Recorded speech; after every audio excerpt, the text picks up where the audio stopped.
Assalamualaikum warahmatullahi wabarakatuh. Halo semuanya, perkenalkan nama saya Zulfikar Fahmi dan saya adalah mahasiswa Politeknik Kesehatan Kementerian Kesehatan Semarang, jurusan Kesehatan Lingkungan, Prodi Sarjana Terapan Sanitasi Lingkungan dengan nomor induk mahasiswa P1337433221069. Sekarang saya akan menyampaikan sedikit tentang limbah medis COVID-19 dan cara untuk menanganinya.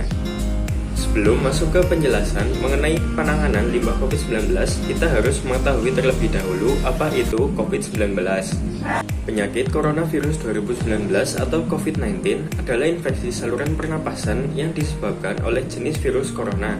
Nama lain dari penyakit ini adalah Severe Acute Respiratory Syndrome Coronavirus 2 atau SARS-CoV-2. Kasus COVID-19 pertama kali dilaporkan di kota Wuhan, Provinsi Hubei, Tiongkok pada Desember 2019. Dalam beberapa bulan saja, penyebaran penyakit ini telah menyebar ke berbagai negara, baik di Amerika, Eropa, Afrika, dan Asia, termasuk di negara kita sendiri, yaitu Indonesia.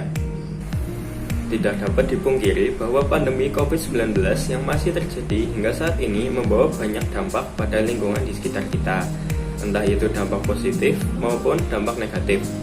Salah satu dampak positif pandemi COVID-19 bagi lingkungan adalah berkurangnya pencemaran udara secara signifikan saat diberlakukannya lockdown, yang mana menjadikan masyarakat supaya melakukan kegiatan-kegiatan seperti beribadah, bekerja, sekolah, dan lain-lain di rumah saja, sehingga efek polusi dari pembakaran bahan bakar minyak pun berkurang. Namun, di lain sisi, pandemi COVID-19 juga memberikan dampak negatif bagi lingkungan, salah satunya dari sektor limbah. Ada banyak jenis limbah yang diakibatkan dari pandemi ini.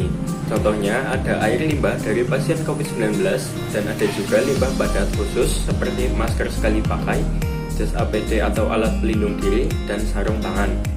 Berikut adalah penjelasan mengenai limbah yang saya sebutkan tadi dan cara menanganinya. Air limbah kasus COVID-19 yang harus diolah adalah semua air buangan termasuk tinja, air yang berasal dari kegiatan penanganan pasien COVID-19 yang kemungkinan mengandung mikroorganisme, khususnya virus corona, darah, dan cairan tubuh lainnya dari pasien, serta cairan yang digunakan dalam kegiatan isolasi pasien meliputi cairan dari mulut atau hidung atau air kumur pasien dan air cucian alat kerja, alat makan, dan alat minum pasien. Limbah-limbah cair tersebut harus dibuang ke wastafel atau ke lubang saluran air limbah. Air limbah tersebut akan diolah menggunakan unit proses IPAL atau instalasi pembuangan air limbah, dan kemudian hasilnya akan dikirim ke perusahaan jasa pengolah limbah B3 untuk diproses lebih lanjut. Limbah padat khusus seperti masker sekali pakai, jas APD atau alat pelindung diri, dan sarung tangan juga harus dikelola pembuangannya dengan baik, karena berpotensi besar untuk menularkan penyakit, khususnya COVID-19. Limbah padat ini harus dikumpulkan di tempat sampah untuk limbah padat khusus dan harus dilakukan pengumpulan oleh petugas bila tempat sampah sudah 3/4 penuh atau sekurang-kurangnya sekali dalam 6 jam. Petugas pengumpulan harus memakai alat pelindung diri lengkap agar tidak terpapar. Setelah melakukan pengumpulan, petugas harus membersihkan seluruh badan atau setidaknya mencuci tangan dengan sabun dan air mengalir. Untuk pembuangan masker sekali pakai secara umum dapat dibuang di tempat sampah dengan syarat dirobek atau talinya dipotong terlebih dahulu agar tidak didaur ulang oleh oknum yang tidak bertanggung jawab. Kesimpulannya, limbah-limbah yang ada di lingkungan, terutama limbah yang diakibatkan dari penanganan maupun pencegahan COVID-19 sangatlah berbahaya. Apabila tidak dikelola dengan baik, maka dapat berpotensi untuk mencemari lingkungan dan lebih bahayanya lagi dapat menularkan virus corona pada orang lain.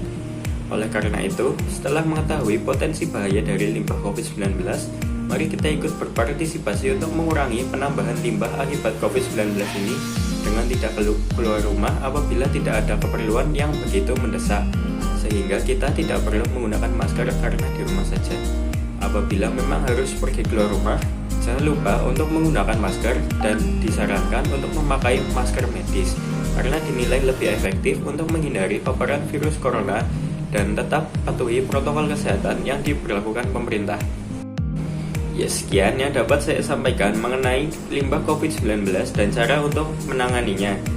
Terima kasih sudah mendengarkan dan semoga informasi ini dapat berguna untuk masyarakat luas.